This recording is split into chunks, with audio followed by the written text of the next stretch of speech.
आप कई मेर की दाल एक साथ मिला करके और मटकी में बनाओ और फिर दाल बाटी खाओ, तो मटकी में पकी हुई दाल का जो स्वाद मिलेगा वो स्वाद आपको और कहीं नहीं मिलेगा, क्योंकि मिट्टी का उसमें गुण आ गया है। तो शब्द स्पर्श रूप रस गंध ये उसके गुण हैं। अब इन सारे गुणों की आवश्यकता रासलीला में आएगी, क्योंकि रास बृहद विषय है। संक्षेप में हम लोग सुनेंगे जो पंच अध्याय है, रास पंचाध्यायी, जिसको पंच प्राण कहा जाता है भागवत जी का, हम लोग उसकी चर्चा करेंगे। भगवान पिता रात्रि शरदोत्फुल्ल मल्लिका वीक्षरन्तुं मनश्चक्रे योग मायामुपाश्रिता। 5 बिंदुओं पर विचार विशेष करना है। रास लीला करने वाले कौन है? भगवान अपि, भगवान है जो रास लीला करने जा रहे हैं। किसके साथ करेंगे? दूसरे नंबर पे है गोपी, गोपियों के साथ करने जा रहे हैं। तो पहला तत्व है जो भगवान है उन पर विचार करेंगे, और दूसरा तत्व क्या है? गोपी, जिस पर विचार करेंगे। तीसरा रास, और चौथा लीला। रास पर विचार करेंगे, फिर लीला पर विचार करेंगे, और रास लीला क्यों की गई है, ये 5वां तत्व है। ठीक, ध्यान रहेंगे 5 तत्व कौन कौन?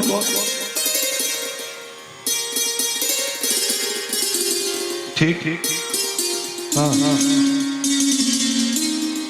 5 हो गए। पहला तत्व है भगवान, दूसरे गोपी, तीसरे रास, चौथा लीला, और 5वां रास लीला क्यों कर रहे हैं? भगवान किसको कहते हैं? ध्यान से सुनो। ऐश्वर्यस्य समग्रस्य धर्मस्य यशस्त्रियः ज्ञान वैराग्ययोश्चैव शरणां भग इति ऋणः।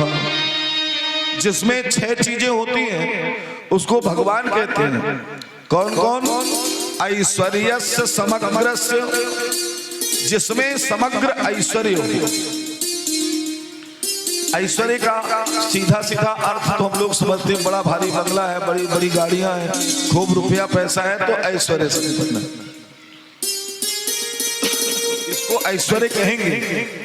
लेकिन वास्तव में ये ऐश्वर्य नहीं है तो ऐश्वर्य, लेकिन ऐश्वर्य शब्द जो बनता है, इसमें संस्कृत पढ़ाने वाले भी कुछ लोग रहेंगे कि नहीं है? आप तो जो पढ़ाते थे वो संस्कृत की तो रहे अवस्थी जी, हाँ जरूर होंगे, वो इस बात को जानते होंगे कि जो ऐश्वर्य शब्द बनता है, ईश्वर धन अन प्रत्यय लगा करके ऐश्वर्य बनता है, जिसका अर्थ होता है सबको बस में रखने की क्षमता, चाहे जड़ हो या चेतन हो। जड़ चेतन संपूर्ण विश्व को जो बस में कर ले उसको भगवान कहते हैं, उसको ऐश्वर्यवान कहते हैं, तो जिसमें समग्र ऐश्वर्य हो। दूसरा तत्व क्या है? समग्र धर्म हो।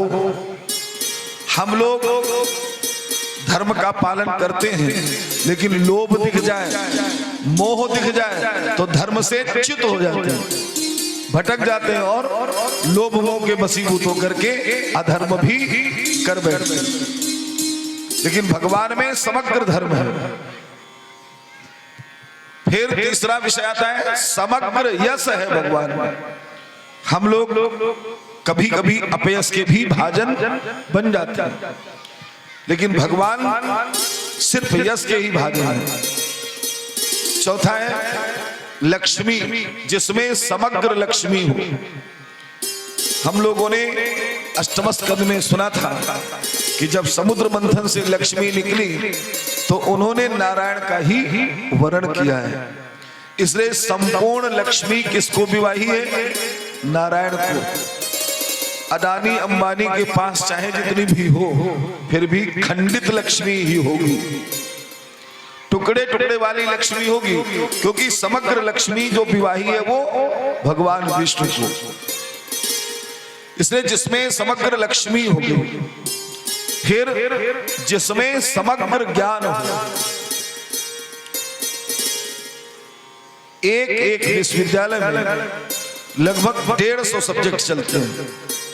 साइंस ग्रुप, फिर commerce group, agriculture group, humanity का ग्रुप हो। एक एक ग्रुप में करीब 25-30 विषय होते हैं। और अब तो जब से कंप्यूटर आया, तब से कंप्यूटर में कई कई ग्रुप हो गए, तमाम नए नए विषय आ गए। पहले तो खाली केमिस्ट्री पढ़ाई जाती थी, अब एक सब्जेक्ट बायो और केमिस्ट्री मिला करके बायो केमिस्ट्री चलती। ऐसे कई सब्जेक्ट तो नए नए बन गए। लगभग 150 सब्जेक्ट होते हैं विश्वविद्यालय में जो पढ़ाए जाते हैं। विश्वविद्यालय के किसी प्रोफेसर से पूछिए कि आप फिजिक्स के हेड ऑफ डिपार्टमेंट हो, आपको पूरी फिजिक्स आती है? तो क्या हाथ जोड़ करके कहेगा? फिजिक्स की 50 ब्रांचेज में एक ब्रांच पर भी हम डिग्री जरूर हमको मास्टर ऑफ फला फला दे दी जाती है। क्या डिग्री दी जाती है? Master of art, master of science, master of commerce. लेकिन मास्टर उस सब्जेक्ट की बात तो छोड़ो, उसकी एक ब्रांच के भी मास्टर हम लोग नहीं हो सकते। और भगवान जितने विषय विश्वविद्यालय में हैं, क्या उन सबको जानते नहीं हैं? क्या एक ही देश के विश्वविद्यालयों की भाषा भगवान जानते हैं कि संपूर्ण विश्व में जितनी भाषाएं हैं, जितने विषय हैं, सब भगवान जानते हैं?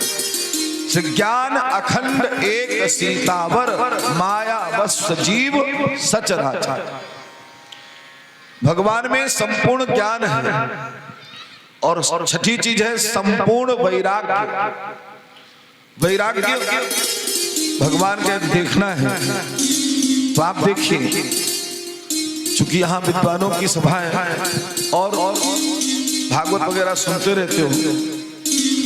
भगवान गोकुल से वृंदावन चले आए, फिर क्या आपने सुना कि लौट के गोकुल गए? बताओ। लौट के गोकुल नहीं गए, वृंदावन से मथुरा चले आए, तो क्या लौट के मथुरा गए? नहीं गए। मथुरा से द्वारका भाग गए, लौट के मथुरा आए।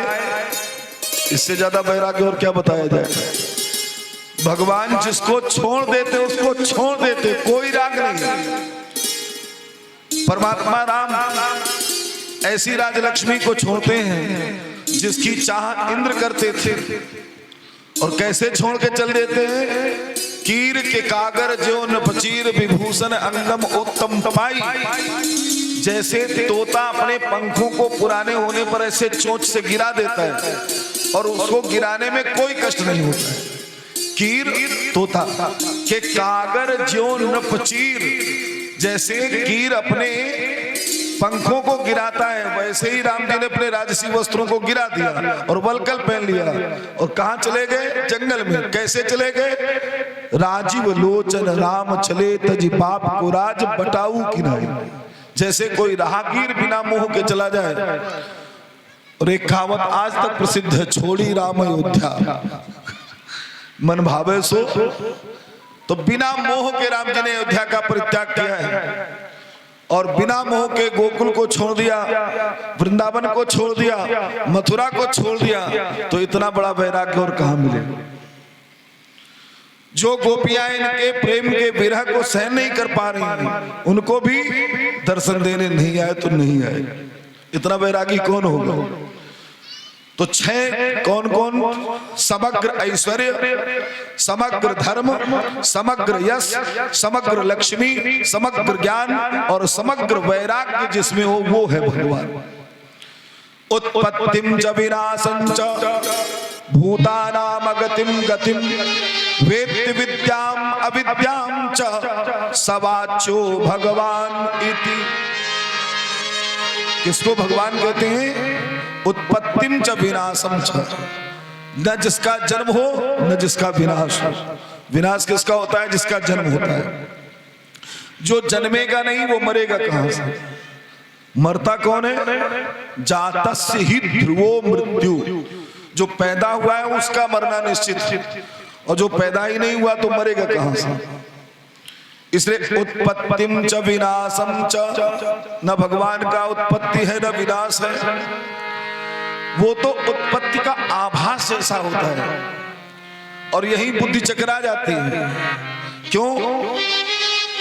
गोस्वामी जी कहते हैं, जा दिन ते हरि गर्भ ही आए, जा दिन ते हरि गर्भ आए, नित नव मंगल मोद बधाए, नित नव मंगल मोद बधाए। अब यहाँ पर कहा जा रहा है जा दिन ते हरि गर्भ ही आए, और आगे क्या लिखते हैं? भय प्रकट कृपाला दीन दयाला कौशल्या हितकारी, भय प्रकट कृपाला दीन दयाला कौशल्या हितकारी, हर सिद्ध महातारी मुनि मनहारी अद्भुत रूप विचार, हर्षित महतारी अद्भुत रूप विचारी। एक तरफ जा दिन ते हर गर्भ ही आए, और दूसरी तरफ भय प्रकट। अब खराब करे रो बुद्धि।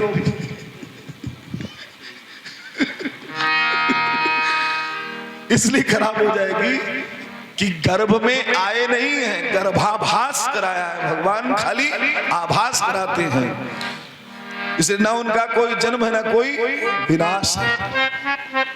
उत्पत्तिम च विनाशं च भूतानाम अगतिम गतिम, प्राणियों की अगत गति है भगवान। वेत्ति विद्याम अविद्याम च, जो विद्या और अविद्या दोनों को जानते हैं। विद्या क्या है और अविद्या क्या है? विद्या माने ब्रह्म विषयक ज्ञान, और अविद्या माने संसार विषय का ज्ञान। ईशावास्य उपनिषद में वर्णन आया है, विद्यांच अविद्यांच यस्तद्वेदो भयं सह अविद्यया मृत्युम तीर्त्वा विद्ययामृतमश्नुते। अविद्या से मृत्यु संसार सागर को पार करो, और विद्या से अमृत मिल जाएगा। से भगवान में दोनों चीजें हैं। संसार का ज्ञान इतना है क्या आप सोचिए, जब 16,108 विवाह किए हैं तो सबकी नातेदारी रिश्तेदारी भी तो चलाते होंगे कि नहीं चलाते? और सबके 10-10 पुत्र हैं, तो व्यवहार का ज्ञान नहीं होगा तो कैसे काम होगा? और इसके बाद भी एक वर्णन आता है कि एक दिन रासलीला में भगवान देर से आए, तो गोपियों ने कहा कि प्रभु कहां बने रहे, विलंब क्यों हो गया? कहा हमारे गुरु जी मिल गए, उनकी सेवा में लगे रहे। गोपियां बोली हम तो समझते थे कि जगत गुरु आप ही हो, कृष्णम वंदे जगत गुरु। जगत गुरु तो आपके भी कोई गुरु जी? हाँ, आपके गुरु कौन है? पल्ली पार दुर्वासा जी बैठे, वो हमारे गुरु जी। उनकी सेवा से जब छूटे तब तो गोपियों को लगा कि जब इनके भी गुरु जी हैं तो क्यों ना हम उनके दर्शन करके आवे। तो क्या हम उनके दर्शन के लिए जा सकते हैं? हाँ बिल्कुल गोपियों जा सकते हैं, लेकिन गुरु जी के पास जाना तो खाली हाथ न जाना। 56 प्रकार के व्यंजन बनाए, और जब चलने लगी तो कहा यमुना पार जब वो है तो हम यमुना पार कैसे जाएंगे? जाओ कह देना यमुना से कि यदि श्री कृष्ण आजीवन बाल ब्रह्मचारी रहे हो तो मुझे मार्ग दे दो। गोपियों ने सोचा 16,108 तो रजिस्टर्ड, और फिर भी ये कह रहे हैं ब्रह्मचारी हो तो मार्ग मिल जाए। लेकिन भगवान निर्लिप्त रहते हैं, कहीं भी कितनी भी संख्या क्यों न हो। जब यमुना से कहा, यमुना ने मार्ग दे दिया। उधर दुर्वासा जी का दर्शन किया, प्रणाम किया, कहा प्रभु हम आपकी सेवा में आए हैं। दुर्वासा जी बोले ठीक है, तो तुमने दर्शन कर लिया, आप जा सकते हो। प्रभु हम कुछ भोजन प्रसादी आपके लिए लाए हैं। दुर्वासा जी बोले हमारी तो कोई इच्छा नहीं है, यदि तुम्हारी इच्छा है तो लो मैं मुंह खोले दे रहा हूं, जो कुछ भी आपको डालना हो उसी में डालते हो। गोपियों ने जो 56 प्रकार का व्यंजन था वो दुर्वासा जी के मुंह में डाल दिया। जल पीने के बाद जब गोपियां जाने लगी प्रणाम करके, उधर से तो कृष्ण का नाम लेकर के मैं पार हो गई थी, इधर से कैसे जाए। दुर्वासा जी बोले जाओ यमुना से कह देना कि दुर्वासा ने जीवन में दूर्वा के अलावा कोई भी आसन न किया हो। इनका दूर्वासा नाम क्यों है? क्योंकि ये जो दूर्वा होती है इसी का आसन करते थे, भोजन करते थे, इसलिए नाम है दूर्वासा। यदि मैंने दूर्वा के अलावा जीवन में और कुछ न खाया हो तो यमुना मार्ग दे दो। गोपियां बोली जीवन में खाया हो चाहे न खाया हो, अभी तो हमारा ही लाया हुआ खाया है, अब कैसे मार्ग मिलेगा। लेकिन जब यमुना से कहा फिर मार्ग मिल गया तो बड़े आश्चर्य में जाकर के भगवान से पूछा, कहा गोपियों कुछ भी खाएं, लेकिन उनको लगता है कि मैंने दूर्वा ही खाई है, क्योंकि उनकी चित्त वृत्ति एक जगह पर स्थिर है। और हम चाहे जितनों के साथ भी रहे, लेकिन कैसे रहते हैं? पद्म पत्रमिवाम फसा। गीता जी में भगवान ने कहा है जैसे कमल का पत्ता जल में ही रहता है, लेकिन जल की एक बूंद भी कमल के पत्ते को स्पर्श नहीं करती है। निर्लिप्त भाव से वह कमल का पत्ता जल में रहता है। सूरदास जी ने भी एक पद में कहा है पुरैन पात रहत जल भीतर तारस देह न दागी, ऊधो तुम तो हो अति बड़ भागी। जो जलमाह तेल की गागर बूंद न ताको लागी। चिकने घड़े को चाहे जितना भी पानी में डुबाओ, एक बूंद भी उस पर ठहरेगा नहीं। जैसे कमल का पत्ता जल में रहता है, निर्लिप्त भाव से रहता है, ऐसे ही हम लोगों को भी कैसे रहना चाहिए। एक दोहा याद करो, पानी में नाव चले तो चले, मत नाव में पानी आने दो। पानी में नाव चले तो चले, क्या जब भी चलेगी नौका तो पानी में ही चलेगी, बालू में नहीं चलती। चले कि जल बिनु नाव कोटि जतन पच पच मरी। करोड़ों यत्न कर ले जाए, लेकिन नाव जब भी चलेगी तो जल में चलेगी। लेकिन वही जल यदि नाव में चल जाए तब, पानी में नाव तो चलती है, लेकिन उस नाव में पानी चल जाए तो नौका डूब जाएगी। तो क्या कहा, पानी में नाव चले तो चले, मत नाव में पानी आने दो। संसार में चाहे मन जाए, मन में संसार न आने दो। फिर क्या करो, कर से कर्म करो विधि नाम। कर से कर्म करो विधि नाम। कर से कर्म करहु विधि नाना। कर से कर्म करहु विधि नाना। मन राखहु जहाँ कृपा निधाना। मन राखहु जहाँ कृपा निधाना। मन राखहु जहाँ कृपा निधाना। मन राखहु जहाँ कृपा निधाना। कर से कर्म करहु विधि नाना। ओ कर से कर्म करहु विधि नाना। करहु विधि नाना। करहु विधि नाना। भगवान में लगाओ और तन हिंसा में भी लगाओ तो भी भजन हो जाता है। क्योंकि भगवान की डायरी में तन का काम नोट नहीं किया जाता है, मन का काम नोट किया जाता है। आपका मन कितना पवित्र है। मन एव मनुष्याणाम कारणम बंध मोक्षयो। मनुष्य का मन ही बंधन और मुक्ति का कारण है। और इसीलिए मन को ठीक करने के लिए सब सत्संग। तो भगवान में अखंड वैराग्य, जो उत्पत्ति और विनाश से रहित है, विद्या और अविद्या दोनों को जानते हैं, उनको भगवान कहते हैं। अब गोपी कौन है, इस पर चर्चा कर रहे हैं। श्रुति रूपा गोपियां हैं। पहली गोपियां हैं जो श्रुति रूपा है। वेद में 3 प्रकार के कांड हैं। एक कर्म कांड, दूसरा उपासना कांड और तीसरा है ज्ञान कांड। चारों वेदों में कुल मिलाकर के 1 लाख मंत्र हैं, जिसमें 80,000 मंत्र कर्मकांड के हैं, 16,000 मंत्र उपासना कांड के हैं और 4,000 मंत्र ज्ञान कांड के हैं। इसीलिए ज्ञान कांड में संन्यास आश्रम आ जाता है। कर्म के 80 और उपासना के 16, 80 और 16 जोड़ दो कितने हो जाते हैं? 96। इसमें पुराने लोग होंगे जो जनेऊ अपने हाथ से बनाते रहे होंगे, उन्हें पता होगा 96 चौवा पर क्यों ये जनेऊ का तागा घुमाया जाता था।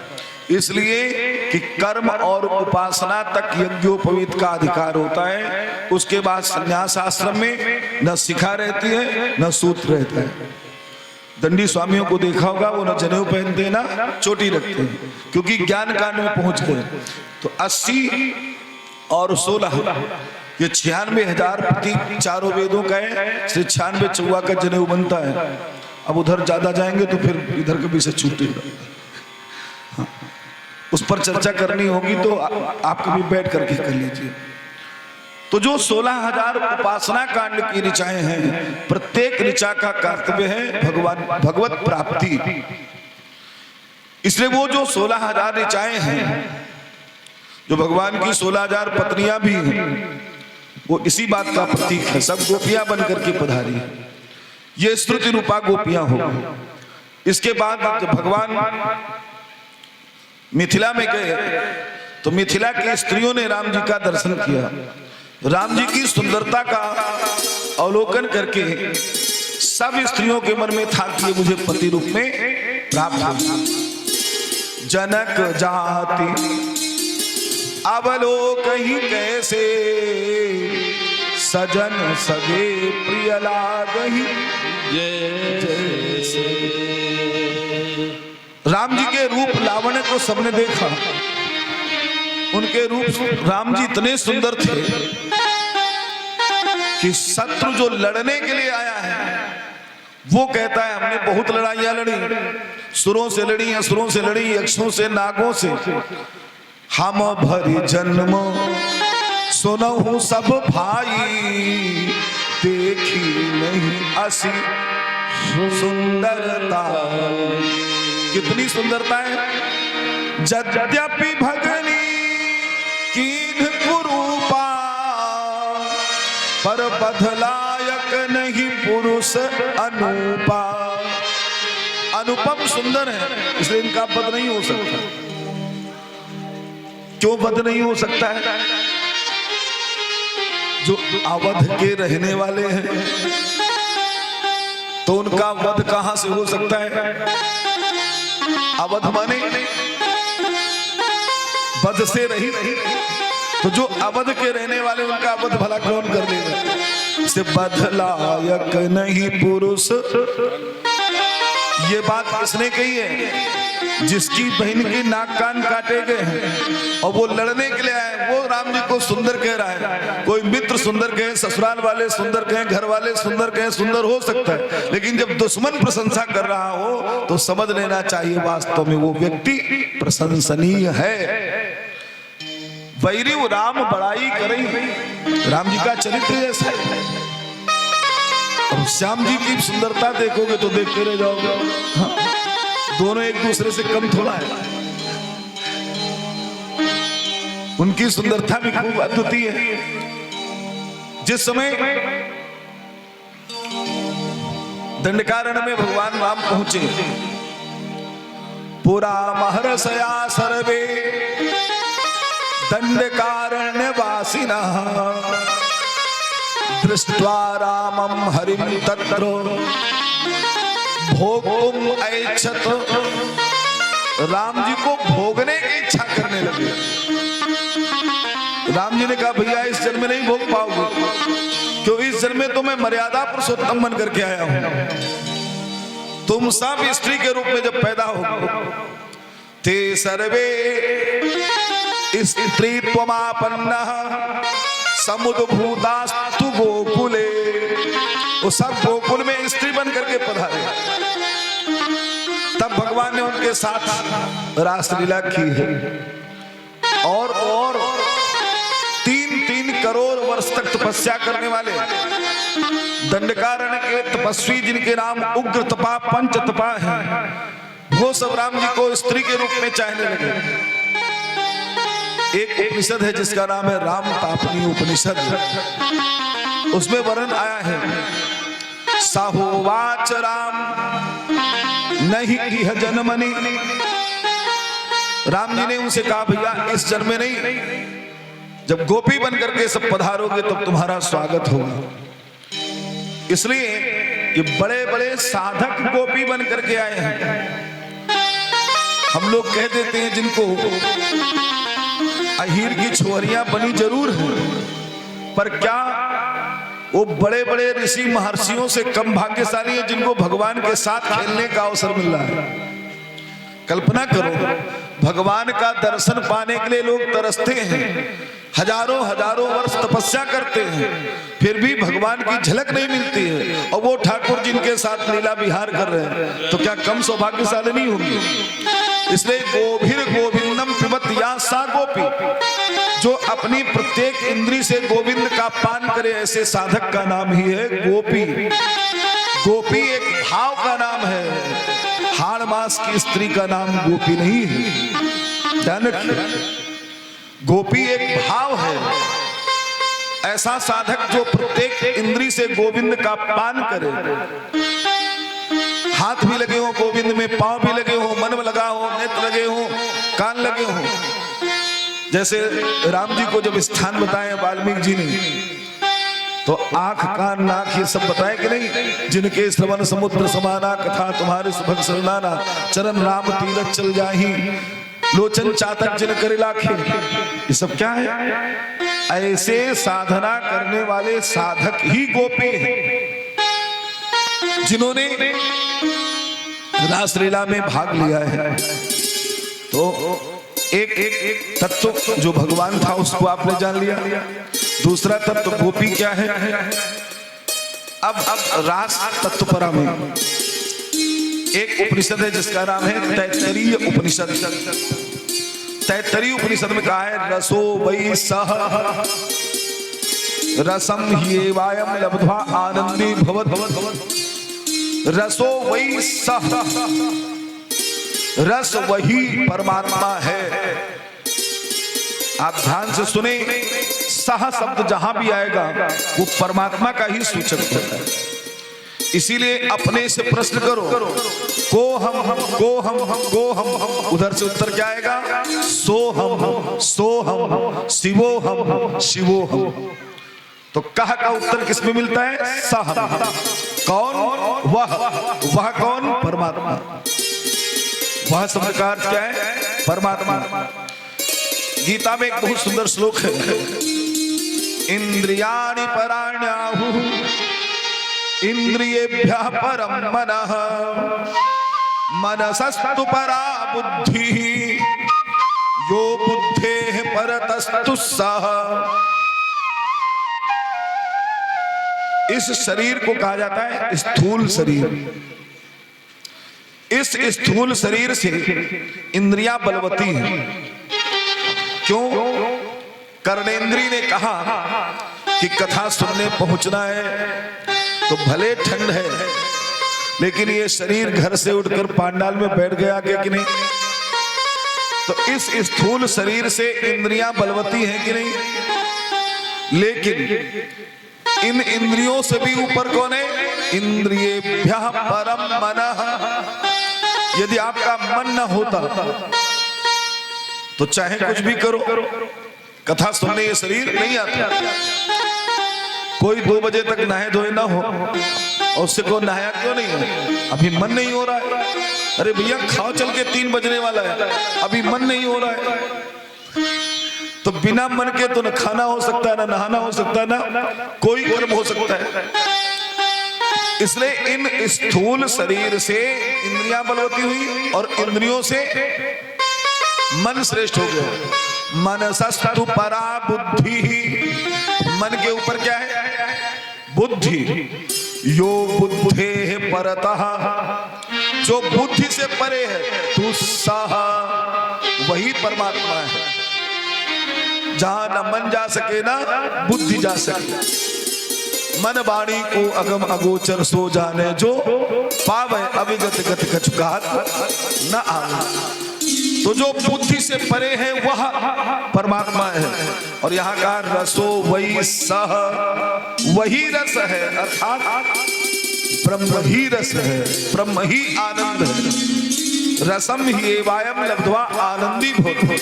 जिस रस को प्राप्त करके जीव आनंद की दशा में पहुंच जाता है।